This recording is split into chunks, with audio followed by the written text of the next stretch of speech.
Due to the graphic nature of this program, listener discretion is advised. Introducing from Atlantic City, New Jersey, weighing in at 210 pounds, your Italian hero, Joey Image! Hey everybody, how are you? Joey Image here, that Image guy. Welcome to episode 15 of the podcast. My last episode was 14 was on Thursday the 8th. So this works out nicely as today is Monday the 13th, and I will pick up right where I left off on Thursday's show. Friday I attended Comic-Con. First of all, I hope everyone had a good weekend, and I know there were a lot of people at Comic-Con I saw that I knew that gave me some good feedback about the podcast, including Mike from Headlocked. And I'm going to talk a lot about Headlocked in a couple minutes. But I hope everyone that was there had a good time. I was only able to go Friday. Usually I go every year. Usually I go on Saturdays. This year it just wasn't in the cards for me to be there on Saturday. So I did go with my girlfriend on Friday, which is totally fine. I mean, we basically saw anything that we wanted to see, we went to on Friday. So, I didn't miss anything that I wouldn't have been able to see till Saturday or anything like that. So, it was good. It was fine that we couldn't go Saturday. I know Saturday's usually a lot more crowded. But we went Friday with a blast. She had never been there before. So I wanted to take her there as like I don't know, like, hey, welcome to Comic-Con kind of thing, whatever. So we went, we had an awesome time. But speaking of Headlocked, I did get to see Mike Kingston, owner of Headlocked, who a lot of you guys know, and I did an episode a couple weeks ago where I specifically just talked about a bunch of cool stuff and just plugged a bunch of things, and I spent a lot of time on Headlocked during that episode. So I went to see Mike's Headlocked booth, again, Headlocked Comic. There was, as usual, Jerry Lawler was there, because Jerry the King does the artwork for Mike, for the covers and all that stuff. So he's been doing that for a while, since Headlock got started. He was there.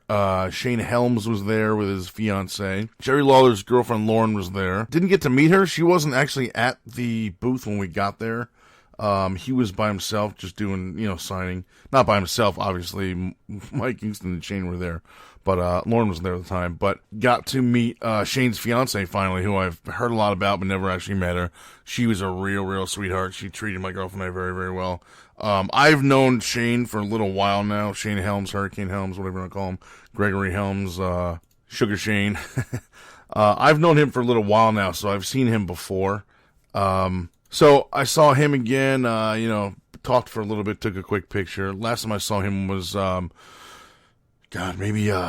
maybe 2 years ago for Excite Wrestling in Binghamton, New York. It might have been a year and a half, something like that, but it was within the last 2 years, put it that way. So we talked a little bit, had a good little conversation. Again, met his fiance, who's awesome. I think her name was Karen, and I feel bad if I'm getting that wrong, but I believe it was Karen. So, got to talk to them for a little bit. Again, like I said, took a quick picture, walked around for a little while. I bumped into Matt Turner and Andy Header, who I usually go with every year. They go every single day. Those guys are insane, giant Comic-Con marks. They go Thursday, Friday, Saturday, Sunday every year, which is insane. And this year was even crazier to me because they couldn't get the normally there's a 3-day pass, a 4-day pass, and then individual days. They couldn't get the 3 or 4 days, so they bought every day individually, every ticket, which is just insane.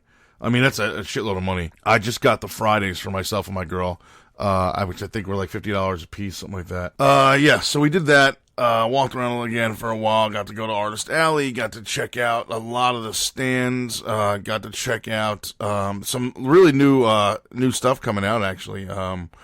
One stand had the new Lara Croft game for iOS. It's called Lara Croft Go, I believe, which my girlfriend's a big Tomb Raider fan, so she was excited about that. I got to check out the upcoming, they had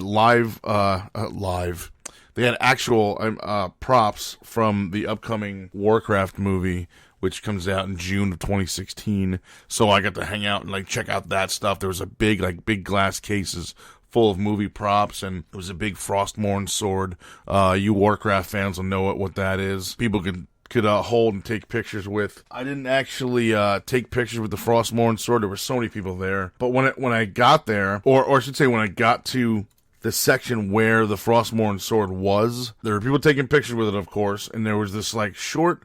I initially thought she was Asian. There was a short girl there, long brown hair, ripped up jeans or whatever, taking a picture with the sword. And my girlfriend's like, "Oh, you want to take a picture with it?" I'm like, No, that's all right. Let's just go.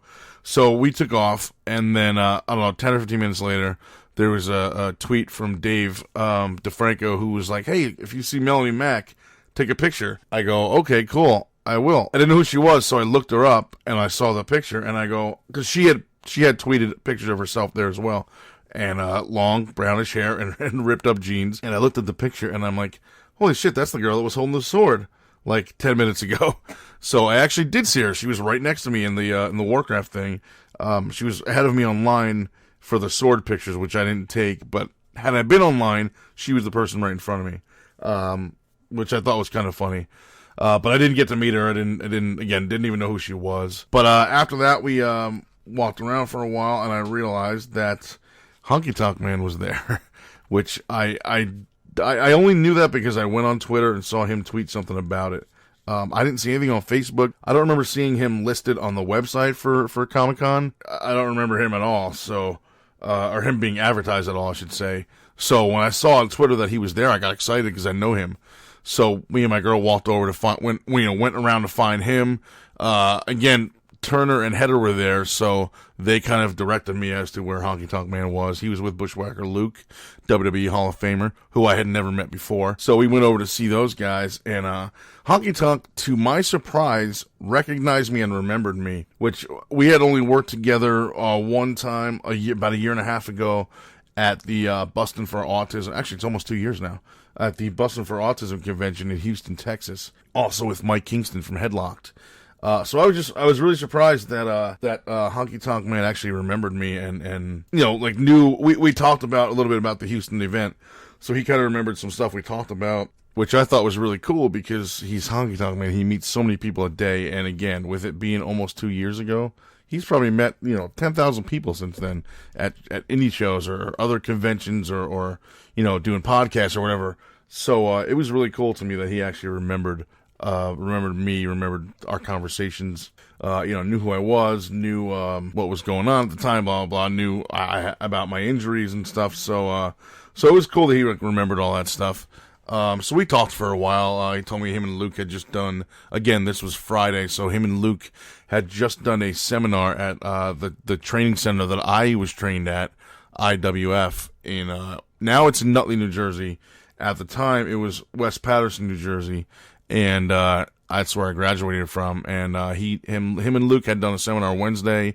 This was again Friday. They were coming back for Comic-Con on Saturday, and then leaving there to go to the school to work a show on Saturday night at Camp IWF.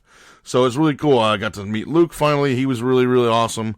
Good day, mate. It's his battle cry, which is really awesome. And Honky was looking forward to the IWF thing. I was talking about Kevin Knight, who, again, is my trainer, or was my trainer, I should say. He had a lot of good stuff to say about Kevin. He had a lot of good stuff to say about IWF in general, and just a lot of other guys coming up. So he was, very excited to get there and do some work at Saturday night's event, which I heard went very, very well. I had seen some tweets, some Facebook posts, Twitter stuff about it. So I'm glad that Kevin is still doing good stuff over there. That's again, school that I trained at. Kevin and Biggie Biggs were the head trainers when I was there. Kevin, of course, also being the owner. I was a very, very, I still am a very, very proud IWF graduate. So again, it was cool to hear that Honky Tonk is excited about working there and excited about working for and with Kevin Knight. Moving on, went down to Artist Alley, hung out with, a fellow former GSW alumni, Ray Carcillo, who was a commentator for GSW. I believe he was there in 2012 when I was champion. Also, he was there, I believe, for the very first show in which me and Johnny Toxic beat the hell out of each other for 28 minutes using like weapons and a whole bunch of other stuff. I smashed his head into a piano twice. Wasn't a great song, but it made for a hell of a lump on John's head. But I think Ray was at that show as well. So yeah, he did commentary for us for a while, and he was a really good dude. He moved out to LA to start working for EGM, which is Electronics Gaming Monthly. No longer a print magazine, but all online. He said they do one special, like big, like print episode a year, print issue a year, which kind of sucks for me because I'm a big print guy. Like, same thing with books. I don't like reading books online. Like, I actually have, like, to me, there's still something to having an actual, like, physical, tangible object in my hand. Like, I don't care about reading online. I can read anything online. There's nothing special about that. But having an actual book in my hand is kind of, it means something to me still. So, I feel the same way about magazines, EGM included. Electronics Gaming Monthly and PC Gamer are two magazines I used to read regularly, as well as, I used to read CPU Magazine too, Computer Power User. I still get it, but I don't think I've read it in probably 2 years. I mean, I have at least 2 or 3 years of backlog issues of, I keep wanting to say episodes, issues of CPU Magazine that are not even opened yet. They're still in the original plastic sleeve or whatever. But EGM was one of my favorites back in the day. So it's really cool that I now know a guy that works at EGM, which is just super cool to me. Blows my mind that, like, I know people that work for some of these major companies that I've been a fan of for years. So it's so cool. Got to talk to Ray for a while. Interesting, quick little postscript. Talked to Ray. This was Friday. He was leaving. He was actually sent there. EGM sent him there to do, cover Comic-Con and stuff for the magazine. And this was Friday again. He was leaving Monday morning, so he was there Saturday. He was there Sunday. I wasn't. So when we parted ways Friday afternoon, when we were talking, he was like, "All right, man, it's good to see you. Hopefully you can get out to LA because my girlfriend and I plan on going out there to California for at least a week." I have a scheduled full tour of the Blizzard Entertainment campus still, which was promised to me by a close friend of mine that works for Blizzard, works on the World of Warcraft team. So I have to get out there. But, we basically parted ways, said our goodnights and blah, blah, blah. And then, we figured, hey, I'll see you when I get out there. And then, fast forward a couple hours and my girlfriend and I leave Comic-Con. I'll still talk about one other thing at Comic-Con, but just to get to this quick, postscript about Ray. We leave, we on the way home, we didn't actually have any real food. We ate like garbage. And I don't even think we actually ate at Comic-Con. I don't remember. But we didn't have any real food. We decided we'll just leave and then go somewhere on the way home. So there's a diner right by her house. So we go down, we go to get food. We're in there eating, and all of a sudden, in walks Ray Garcillo again. And I'm like, holy shit, really, dude? And I know that he doesn't live in that area. I mean, obviously he lives in California now, but his parents, I know when he comes here for work or for whatever, he stays with his parents at his old house. So, and I know that it's not in that area, so it was cool that he kind of walked in. He was with 2 other guys, and one of his friends lived right by the diner, right by my girlfriend's house, actually. So it was just super coincidental that we had just said our goodbyes for, God knows how long, until either I get out to California or until Comic-Con next year when he comes back out here. And I see him a couple hours later, which is really cool. So anyway, back to Comic-Con. One disappointing, there was a bunch of disappointing points that were just people that were there that I wanted to see, that I know. Friends of mine, Gio was there. Who else? Let me see. Gio was there. Alan was there. I didn't get to see him. Poncho I didn't get to bump into either. And these are all people that I talked about. We just couldn't coordinate where we were at the time. I left before I got to see Poncho. And then Gio and Alan left before I got to bump into them. Star Mike was there, I believe. So there was just a lot of stuff that couldn't work out, man. A lot of people I wanted to see that I just didn't get a chance to. But one person I didn't get to see that I wanted to, one of the artists was, Sarah Miller, who is a tattooist who was on, I think it was season 2 of Ink Master. And I met her there last year. I got a picture with her and everything. She took my phone number because I wanted to be put on her, waiting list for tattoos. and then when I found out it was like a 4-year waiting list or something like that, I called her. I called back and said, no, man, it's all right. Like, I can't wait that long. I called that shop, which I don't even remember the name of it, but it's in Pittsburgh. So I had called and said, nah, it's too long. I can't wait that long. I need to get something done before that. So I wanted to see her again and get another quick picture, but I came by her table twice. First time she was busy doing a commission for somebody, and I wasn't going to bother her. And then second time she wasn't there.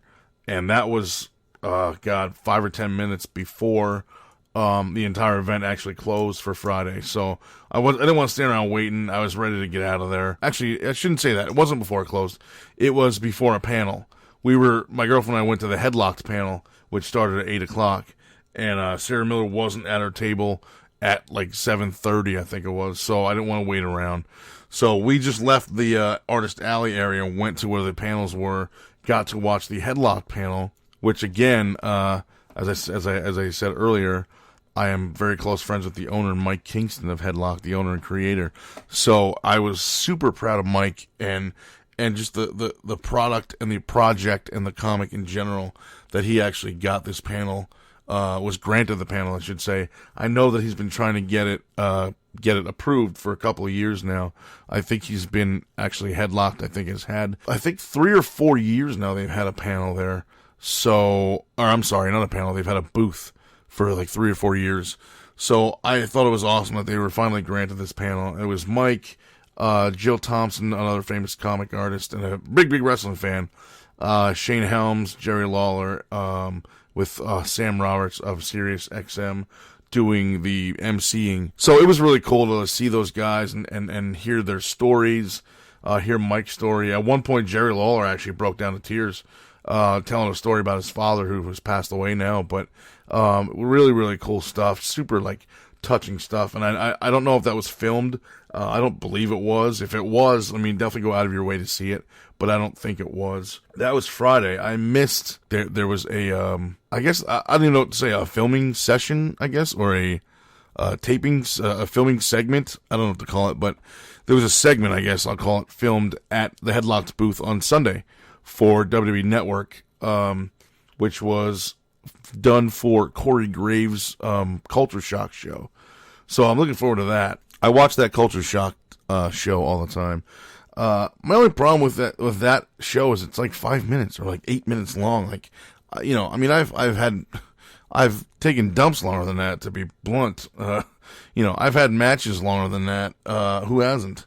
So I wish it was more like a 50 or even give it like a 25 or 30 minute, like a half hour time slot. That would be awesome.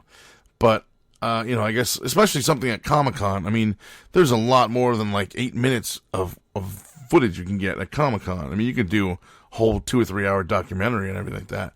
But, Corey Graves, WWE Network guys, the film crew, they all filmed at the Headlocked booth. So I'm looking forward to seeing that. I don't know how far in advance that show is filmed before it's actually aired on the network. It was only filmed on Sunday. This is now Tuesday. Please definitely look out for that show. I don't know if you, or I should say, look out for that episode. I don't know if a lot of you watch the Corey Graves thing on the WWE Network, Culture Shock, but if you don't, at least make an effort to see this one episode because really the word of Headlocked comic needs to get around as much as possible. It's a terrific comic. It's a great. It's become Mike Kingston's life work. I mean, that's his passion, and it really deserves as many eyeballs on it as possible. And it's it deserves your money and your time. It's very worth it. And again, I support Mike. I support Headlocked 1,000%. He is just a sweetheart of a guy who definitely deserves more credit than he gets, and his product needs to be in more hands than it is right now. And don't forget, I mean, it's not only Jerry Lawler doing the cover art and Mike doing everything else. I mean, there's other guys involved. Shane Helms, Ken Anderson, Rob Van Dam. I mean, there's so many people that are involved in this as well that deserve your attention and have a lot of your attention. But maybe this little, maybe this project you're not aware that they're working on or that they're part of. So definitely check it out. If you go to headlockedcomic.com, you'll see everything you need to know, really. So that was my Friday. Saturday, I didn't do anything but relax. I hung out at home, played some video games, watched some YouTube. I had dinner that night with some good friends of mine. We all went out and got some Mexican food, which I can't really handle too much of, but I like it. I'm a big guacamole guy. I here's how stupid I am. A lot of people know that I'm fucking stupid, but I never realized that guacamole was made from avocados. So I had this, I had this like vision in my head that I didn't like avocado, and but at the same time I loved guacamole. And again, in my head, I didn't know that the two were even related. So now that that's been cleared up, I love avocado, man. I put that shit on salad. I put it on sandwiches. I buy sandwiches that have avocado on it. It's good stuff, man. So that was Saturday. Saturday was such a boring during the day, but again, I got to have dinner with a lot of my closest friends. So it was very, very much worth it. It was very worth it relaxing that day and then going out to dinner at night. And I came home a little bit early Saturday. I think I was home by like 11:30 maybe, because I had a very big day Sunday. Sunday was the South Jersey Wrestlefest convention, which took place in Woodbury Heights at 741 Helen Ave at the Woodbury Heights Community Center, which I will be returning to in about 2 weeks for the South Jersey Geek Fest. But more on that in 2 weeks. This was the South Jersey Wrestlefest, run by Double Stomp Videos and Matt Tremont, current CZW heavyweight champion. And what those guys did was something truly phenomenal. They got 21 separate independent wrestling companies all together under one roof with zero BS. Zero drama, no ego, no fighting, no bitching, no nothing. Just fun. And it was awesome. And this is not something that happens every day, because every day there's people bitching on Twitter about how they're better than everyone else and they can book WrestleMania every month, or they can book, 2 different shows a month, or they can run one show every 2 or 3 months and it's always WrestleMania and they always draw, 6,000, 8,412 people. And it's just, just everyone does that, and it's on Twitter and it's on Facebook, and it's stupid because we're all in the same business. We're all in the same business.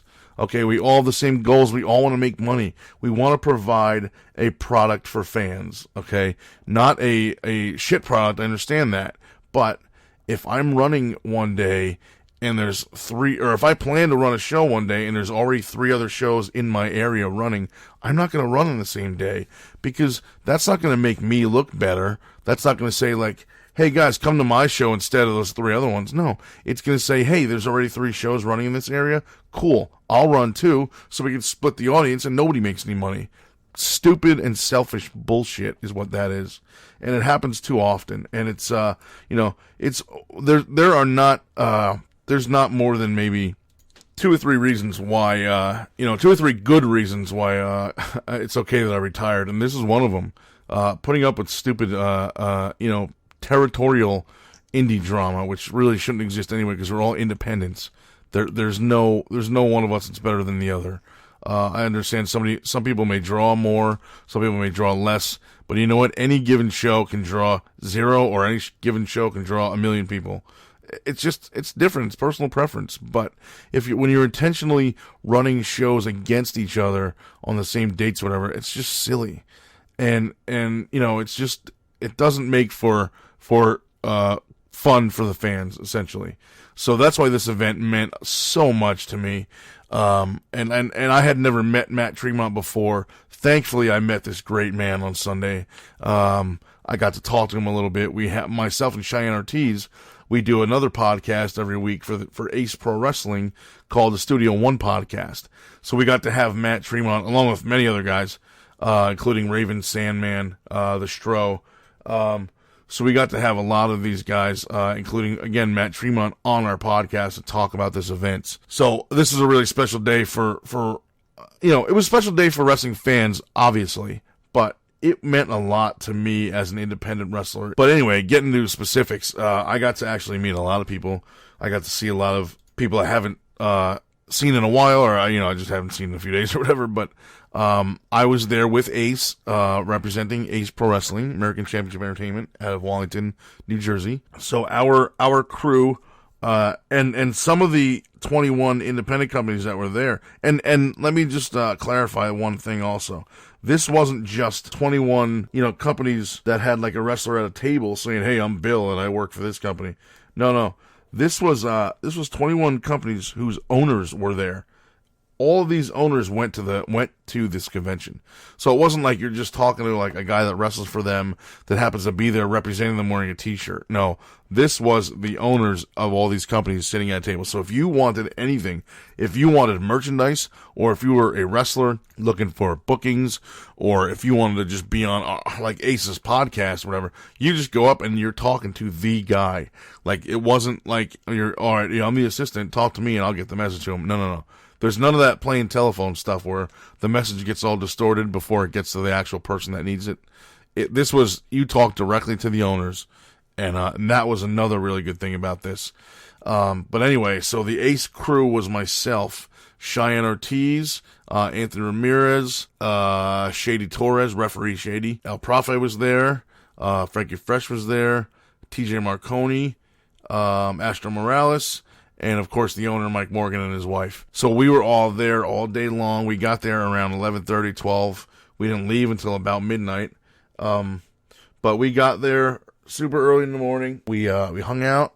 We set up our stuff, talked to a lot of people, met a lot of people. We got to meet a lot of people. We had actually, we were represented more than once in the show, but we had a match, TJ Marconi against Astro Morales for the Ace title, which TJ Marconi is currently our Ace heavyweight champion.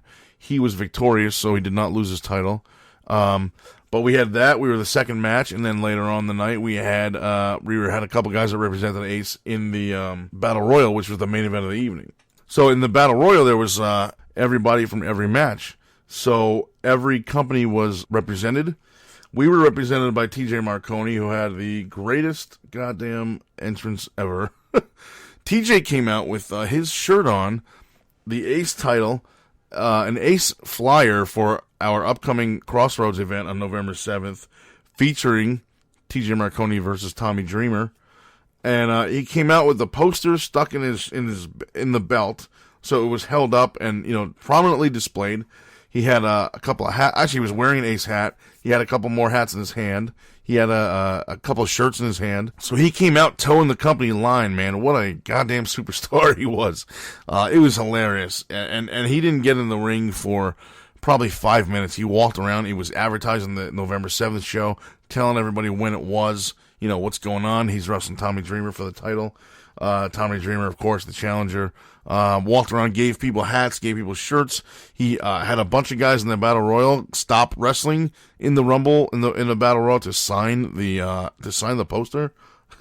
It was awesome. We were seated next to the NYWC table. On the other side of them was the Valkyrie Pro table. And then to our right was NYWC, to their right was Valkyrie. To our left was a company that's very, very near and dear to my heart, which is Excite Wrestling. You guys have heard me talk about Excite Wrestling a lot, specifically on one of my Road Stories episodes. I forget which one, but I told you about the pizza incident where I took the pizza from a little girl and her entire family jumped over the guardrail to try to kill me. So I told you about that incident. That was Excite Wrestling. So we got to sit next to them, which was very, very cool. We all got to choose where we wanted to go. We at Ace had gotten there first, so I'm going to put myself over and say that Johnny Moose and Excite chose that table because I was right next to them. I'm sure that's not true, but I'm okay with believing that it is. So I was thrilled to get to hang out with Johnny Moose all night, seated right next to us. I had never worked for, and I've only been once to NYWC. So this was the first time meeting Shane from NYWC. And I'm sorry I forget his last name, but this was the first time meeting him. So that was really, really cool. And NYWC, if you've never heard of them, they are a very prominent company. Their champion is Stockade, who is also a representative of Ace Pro Wrestling. So he was in the Battle Royal as well, and he was in he was in a tag match. I forget it with who and I forget against who. I'm sorry, but he wrestled twice in that show. But yeah, so we got to hang out with those guys. As I said, Valkyrie Pro Wrestling was next to NYWC, which was 2 tables down from us. Valkyrie Pro is co-owned by referee Chris Levin. So, again, if you bought my Final 5 DVD, you know who he is. He was on the DVD as well. I love Chris Levin. I anytime I get to see him, I am a happy guy. Just seeing him put a smile on my face. It's very, I don't know what the word is. It's very rare, I guess. Rare is probably the best word. It's very rare in pro wrestling, whether you're at the independent level or the WWE level, but it's very rare to make real friends in this business. I know that that's been said a million times, and people have heard it over and over and over, and that's because it's the truth. It's very rare because everyone's trying to take your spot, and again, even at the independent level, when I got hurt and I couldn't wrestle anymore, a spot opened up, and guys jumped in.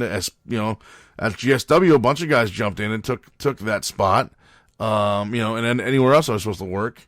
And actually, the one of the worst parts of me getting hurt in the first place was that I was supposed to debut for 6 new companies that year. January 2013 was my last match before I did my retirement tour, and I had March, April, May, and I forget when else, 2 other dates, but there were 6 companies that year that I was supposed to debut for that now has never happened because of my injuries. And a guy hops out because of an injury, somebody jumps in. So the fact that Chris Levin and we met, I guess in 2011 at Keystone Wrestling. I didn't even remember this. He actually said this on Sunday. We met at Keystone Wrestling in 2011. It's now 2015, so 4 years. The fact that him and I have been close as we are, and I mean, this goes beyond wrestling. This is outside of the business as well. He's come to me for personal advice. He's come to me about relationship advice, money advice, stuff like that. So this is not just some referee that I met at a show and, I see him at shows and when we talk. This is a guy that I actually, on a personal level, have become a very good friend of and that I respect and I love to death. Just one of the nicest guys I've ever met. So, again, the fact that he and I are still good friends after so many years of meeting, 4 years ago means a lot to me.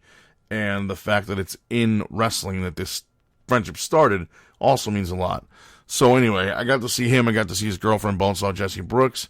She's awesome. I don't remember when we met. I know that we've met before because Ref Chris asked her. And she's like, yeah, we met at Indie Girls. I don't remember, and I'm sorry for not remembering. I have a horrendous memory. I remember people by face. People in wrestling, I, of course, remember by name and face, if not both, one or the other, if not both.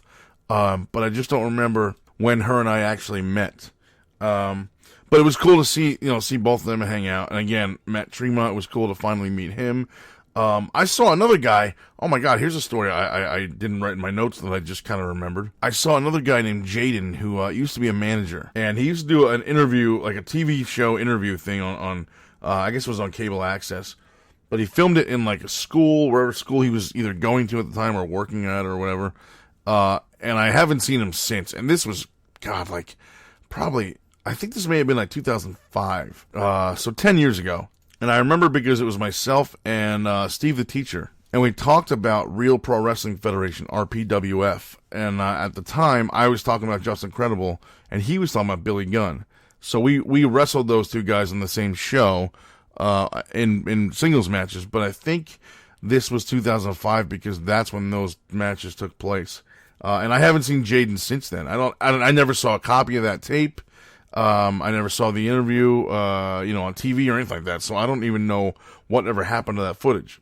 But when I first saw him, I didn't recognize him, and he told me, and I don't even remember what his first name is or whatever. I don't know, but he introduced himself. And I didn't remember. And then when I was talking to Ref Chris, he's like, do you know Jaden? He used to do like some kind of TV show. And I don't remember I don't remember how I remember this, but his email address actually used to be Tellin D Truth, like D like the letter D, like Tellin D Truth at Yahoo. So I remember when Chris told me he had a TV show and he told me his name, Jaden. And I jumped out of my seat and I was like, holy shit, is that the Tellin D Truth guy? And he's like, yeah. I'm like, oh my God, like, I was on his show like 10 years ago. So I went over and I introduced myself, and I'm like, dude, I don't know if you remember me. My name's Joey Image. Like, I've been wrestling for like 15 years. And he stopped me and he's like, you were on my show, weren't you? So, like, I don't know if he remembered me or if he didn't recognize me either. And then when I brought it up and approached him again, he remembered. But he's like, you were on my show. And I go, yeah, man. Like, we talked for, like an hour about, like, Just Incredible. And Steve the Teacher was with me and blah, blah. And he's like, I remember that. And so we talked for a while. It was really, really good to see him again. He was always such a good guy. But he actually told me he never saw the tape either. He never got the footage. They actually shut down that show because the school found out that it was pro wrestling related and didn't want to have anything to do with wrestling because at the time, I guess there was stuff going on in wrestling they weren't happy about. I mean, it wasn't the Attitude Era, so I don't know what they could possibly have been, upset about, but they just didn't want they didn't want it to be associated with pro wrestling, so they made him get rid of the show. But he said he had also never seen it, but he did remember it, and I thought that was really, really cool. Because, as I said, it had been 10 years since I had seen this guy. I mean, not a word, not even 10 years since I've seen him. 10 years since we've had any contact. I mean, I haven't even, I don't know if he has a Facebook. I don't know if he's got a Twitter or what. But, I mean, it's been a very long time.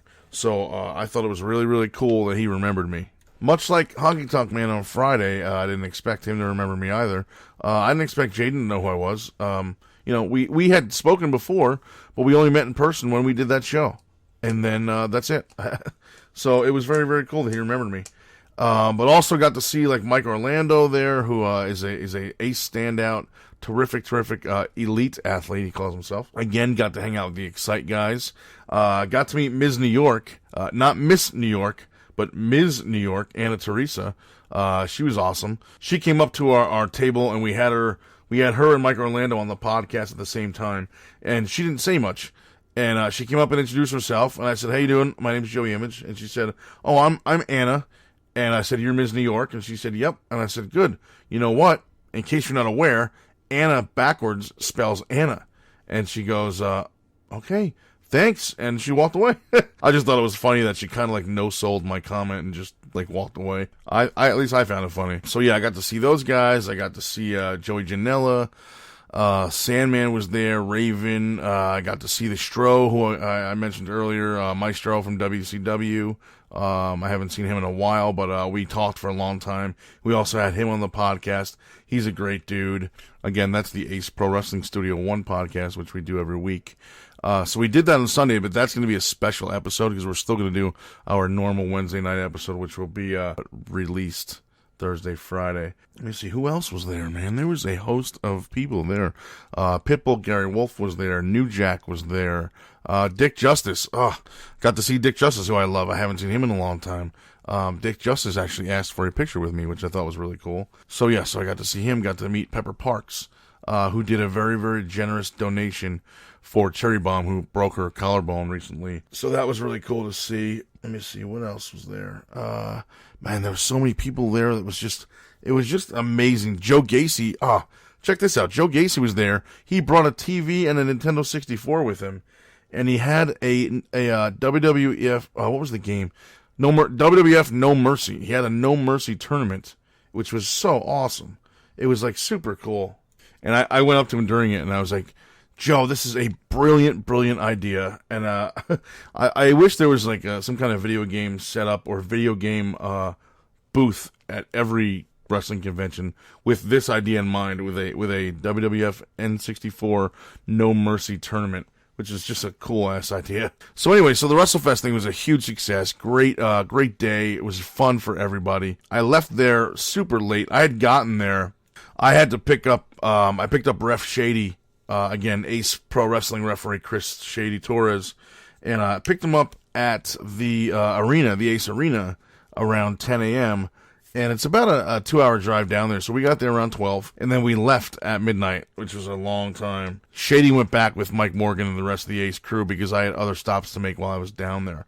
So while I was down there, a lot of you have heard about me through David DeFranco and his YouTube channel and his YouTube videos. So if you know me from David, then you will like the next couple of next few minutes here. I left South Jersey WrestleFest, and I went right to the famous Chris and Tiff's house to meet them. Finally, I've been friends with Chris and Tiff on Facebook for a while now, through David and through his videos. But me and Chris and David and a couple other people, we play GTA Online, we play PS4 online together regularly, usually like 2 or 3 nights a week.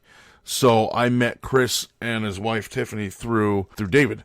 So we've been like Facebook buddies, and I think we're on Twitter or whatever. We follow each other on Twitter. But we've been talking for a while, obviously, and they had found out. I posted on Facebook, first of all, because I used the Swarm app, which used to be the Foursquare app, and then Foursquare went away and became Swarm. And then the team split up, and now Foursquare, they made a new app. I don't have it. I don't know if it even still works or if it's the same thing or what. But anyway, I logged in. I checked in at the convention, again, South Jersey Wrestlefest at Woodbury Heights Community Center.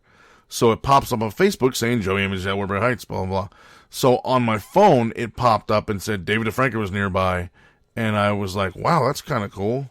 Like on my Facebook, you get that little pink circle on the left that says David, whoever is nearby, but this one said David. So I looked up, I have his address. So I looked up his address in relation to where I am. And I was like 4.4 miles away from his house or something like that. Average 5 miles. So I was like, whoa, this is cool. So I texted him. And I'm like, dude, I'm right in your area, man. Like, we should meet up and do dinner or something. Again, this was 12 noon. At the time, I didn't realize I was going to get out of there so late. We were the second match. The event started at 6. The Ace Pro Wrestling match was second. So it started, I don't know, about 6:30-ish, maybe 6:25. So I was thinking that we were going to leave right after the match. I didn't realize that our guys were also in that battle royal at the end. I didn't know that. So at the time, I was thinking, okay, cool, I'll leave here by 7 the latest, and, I'll go meet up with Dave, we'll grab a bite to eat, I'll shoot home, I'll be home by like 10:30, maybe 11 o'clock the latest, but not any time late. But unfortunately, it didn't work out that way because, again, we had to stay the whole time. So we didn't actually leave the building until midnight, which I have no problem with, I just wasn't aware. So he was at his parents' house at the time, so he's like, oh, I can't do dinner, but, maybe you should stop by my house later. I'm still at my parents' now, blah, blah, blah, and, text me back when you're leaving. I'm like, all right, cool. So then the thing pops up on my Facebook. Popped up on Facebook notification saying Joey Image is at Woodbury Heights Community Center. So from where Chris and Tiff live, the Woodbury Heights Community Center is 2.2 miles. And then where Dave lives is 2.3 miles from that. So I was literally 4.5 miles from Dave's house. So I went from the arena, or not the arena, I'm sorry. I went from the venue, arena, whatever you call it, venue, same thing. The community center. I went from there to see Chris and Tiff and meet their new baby Penelope, who, by the way, is adorable. She's the coolest little girl I've ever met.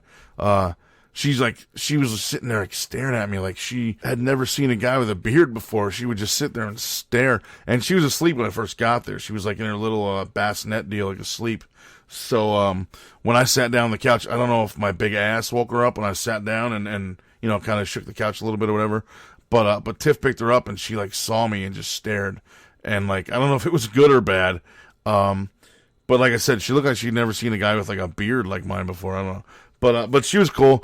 We took pictures together, of course, just to kind of commemorate the occasion. So when Chris and I were sitting next to each other, we took a picture, and Penelope was staring at me again, just looking at me like what do you call it? Just like hardcore staring me down, like from the left side. We were taking pictures over here from in front of us, or from like an angle on the right. But it was cool, man. It was really cool to hang out with them. They are two awesome people.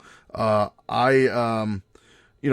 only know Chris, obviously, through David and playing, like, PS4 together, but we got to talk Sunday night. First of all, it was cool for them to, like, invite me to their home, given the fact that, like, I'm just some dude on the internet that, like, he, like, plays GTA with and, like, kills cops and hookers, So it was really cool for them to even invite me to begin with. So I was, like, super grateful to just be given the invite from Tiffany, and then to actually go over there and hang out. And to meet their newborn was really, really awesome. We had a really good conversation, talked for a while. We made plans to hang out in a couple weeks. Again, as I mentioned earlier, at South Jersey Geek Fest, which I had been planning to go to for months anyway. It was announced months ago, but I didn't know the date or where it was.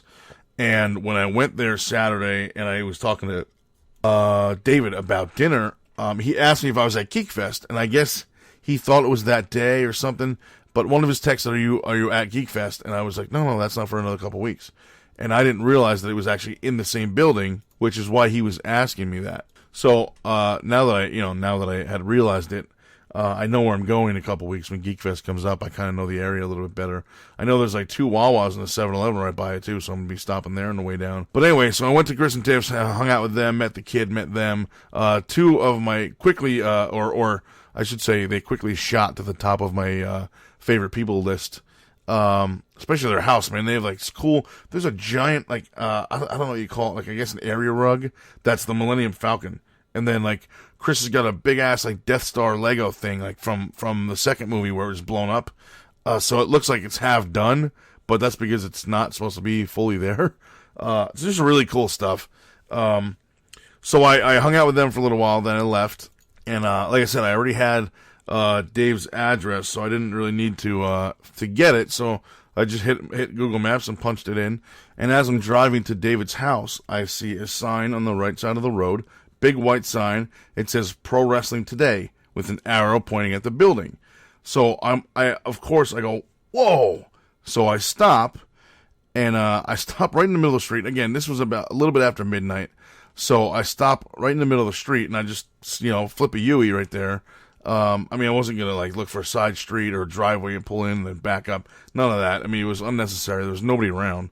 There was nobody on the roads. It was like midnight. It was pitch black. There weren't even a lot of houses that had lights on outside, so it was really dark. So I shoot down the thing. I spin around. I go back to where that was. I hit my blinker. I don't know why I hit my blinker. There was nobody there, but I go into the thing, and then it clicks in my head. As soon as I went into like the little ramp in the parking lot thing, it clicks.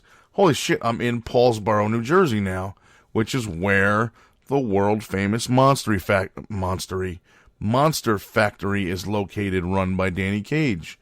Larry Sharp's Monster Factory, where Sheamus was trained, where Big Show was trained, Raven was trained there. A lot of Bam Bam Bigelow, a lot of big name guys came out of that school. So this all clicks in my head as I'm pulling into this little parking lot around the corner from David's house, and it clicks, and I'm like, holy shit, I'm at the Monster Factory. Like, I had planned on going there so many times, and it just never worked out. And I always told Danny Cage, like, hey man, is it cool if I come down to a show? And he's always super like, yeah man, of course, like, come hang out, blah blah blah. And I just never have. And now I happen to be in Paulsboro, and I see the thing. So I get out, of course, and I go up to the front door, and there's a big sign with their, I don't even know what you call it. I guess their hours, and it's got a flyer for the next upcoming show or whatever. So I go up, I take a picture of myself in front of the building, and I tweet, where the hell's Danny Cage? With the picture of me. It was awesome. He responded in like 5 minutes. He was like, holy shit, good stuff. I'll be there tomorrow. I'm like, fuck, man, tomorrow? I'll already be back home tomorrow. But it was really cool just driving by and seeing a Pro Wrestling Today sign and realizing I was at the Monster Factory. And again, it was like midnight, so I parked facing the building with my headlights on so I could take a cool picture with a big bright flash instead of the flash on the phone. It was just really cool seeing that place, and it really means something to me, I guess. That building means something to me because I've never been there. That was the first time I was there. I didn't train there. But just the fact of how many great wrestling names and how much talent has been born and bred at that training center, that's what means a lot. The fact that I love and am passionate about professional wrestling enough to actually be in it for 15 years now, almost 16, makes me happy that the caliber of talent that's come out of that training center is on TV nationwide and on pay-per-view nationwide regularly. And they deserve it. And the Monster Factory deserves all the recognition and publicity they get. So, fast forward to, about 2.5 minutes later. David literally lives around the corner from the Monster Factory, which is so cool to me. So anyway, I leave there, I shoot down the road, I make a left, I hit a right, and I recognize this big, like, trailer campery kind of thing that's at the house next to David's. I recognize it from a bunch of his videos. So I turn the corner and I see that trailer. I'm like, all right, so I know where his house is now. It's going to be right next to it. So I pull up, the light the window is lit up because that's the office. So I text him and I go, "Let me in, dude." And I go walking up his driveway. He opens the door. I'm like, "Hey, man, how are you?" And he's like, "Hey, how are you?" So I go in the house and he just looks at me and he's like, "Man, this is surreal. You're like actually in my kitchen right now." I was like, "Yeah, man, it's cool for me too, man. It's cool to finally meet you." David and I have been buddies online since I guess May or June of actually earlier than that, probably 2 years now. We follow each other on Twitter. We obviously talk on Facebook. We text back and forth all the time about tech stuff. We're part of the GTA group. We play or the PS4 group. I mean, so we're playing online games together a lot. So he and I are pretty good friends. I definitely consider him a very close friend. So it was cool to go down there and check him out, hang out with his cat Maui. Was awesome. That cat, I meowed, and Maui just looked at me like, "Who in the hell are you?" and get out of my house. It was awesome. The cat could not give a shit less, who I was or why I was there, which I thought was hilarious. But yeah, we hung out for a little while. We hung out about an hour, I guess. We talked. I was in his weekend vlog video.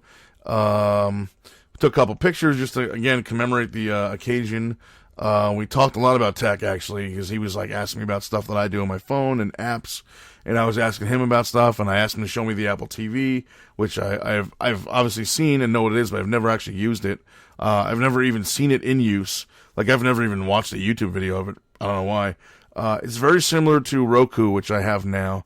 I love my Roku box. But I'm definitely considering buying the next new Apple TV. But anyway, whatever. That's not important. So we hung out for a while. We talked. He offered to let me crash at his place because I had a 2-hour drive home and I was super tired. But I didn't. I declined. I had very important family stuff to do on Monday, and I needed to be there. I didn't want to be late, risk being late or anything like that. So I declined the invite, but I was fine driving home. I mean, I wasn't tired or nodding off at all, so I was good. Got home about 4 in the morning. So I was fine. David and I went to Wawa. He's obviously a big Wawa fan. I like Wawa too, but the closest one to me is like 15 minutes away, which is kind of a pain in the ass considering I have a Quick Check less than a mile from my house. So I kind of like, I like Wawa better than Quick Check, but just the convenience that Quick Check is right there. So I'm paying much less for gas to go to Quick Check than I would be to drive, 15 minutes to Lodi to go to Wawa, or even Hackensack, which hasn't opened yet. But, yeah, so we went to Wawa. I got some food. I got a cup of tea. I needed caffeine to hopefully help me drive home, which at the time I thought I was going to be so tired driving and I'd be nodding off the wheel and blah, blah, blah, which is stupid and dangerous, but that's what I thought I'd be. I'd be that tired. I wasn't tired at all. I was fine. In fact, I periscoped for, 30, 40 minutes while I was driving home just so I had people to talk to. And it worked. It's awesome. So yeah, I'm not a coffee guy at all. I can't stand coffee. I'm a big, big, big tea fan. So, and I remember researching years ago the difference in caffeine levels between coffee and tea. And some article I found, it might have been just the first one I found, said that there's the same amount of caffeine in coffee as there is tea. So I took it and accepted it. So that's that. And I grabbed me a nice big 24-ounce cup of tea, which they also don't have a Quick Check. The large at Quick Check is 16-ounce. The large over there, actually, they weren't even called small, medium, or large. It was like 12, 16, 24, and maybe it might have been a 20-ounce. So I got a 24-ounce coffee. We took a quick picture in front of the Wawa, which if you see the picture, just don't mind me. The picture of David and I in front of the Wawa. I was trying to point at the sign behind me and make it look like I was pointing, but the camera only got from our chests up. So it looks like I'm doing some kind of wacky, weird dance. But it's not that. It's just me pointing. So I don't know. I tried for it to be funny, and then when I saw it, it looked ridiculous. But so that was cool. So, we said our goodbyes, and again, I'll be at the Geek Fest thing in a couple of weeks. So I'm sure David will be there, and we'll hang out there. So I'm going to wrap it up here. I want to thank everyone for listening to this and downloading and or subscribing to the podcast. I want to thank everyone that was involved in the South Jersey Wrestlefest. That was seriously one of the best times I've ever had in my 15-year wrestling career. Easily in the last decade. It was great. I want to thank everyone at New York Comic Con, Mike Kingston, Headlocked, Shane Helms, Jerry Lawler, Hacksaw Duggan was there too. I'm sorry. I forgot to mention Hacksaw Duggan was there too. Didn't get to talk to him because when I went over to his table, he was taking a bunch of pictures and doing autographs. But the guy that was there handling his money, and I guess who handled the booking, I've known for a while. So it's good to see him. Honky Tonk Man, of course. Chris and Tiff. David DeFranco, I want to thank all of you guys. Everybody was so super cool. And all three of you, and Penelope, so you guys know that I really, really appreciate being invited into your homes. And Dave, again, offered to let me crash at his house if I needed it, which thankfully I didn't, but I super, super appreciate that as well. Everybody was really cool. So, guys, I'm going to leave you off right there. Thank you again for listening. I hope you guys had a great weekend as well. I hope you have a great upcoming week. I will talk to you again. If not later this week, then definitely next week, of course. But look for a second episode this week to drop on either Friday or maybe Saturday. And I will talk to you guys then. Until then, again, have a great week, and thank you very much.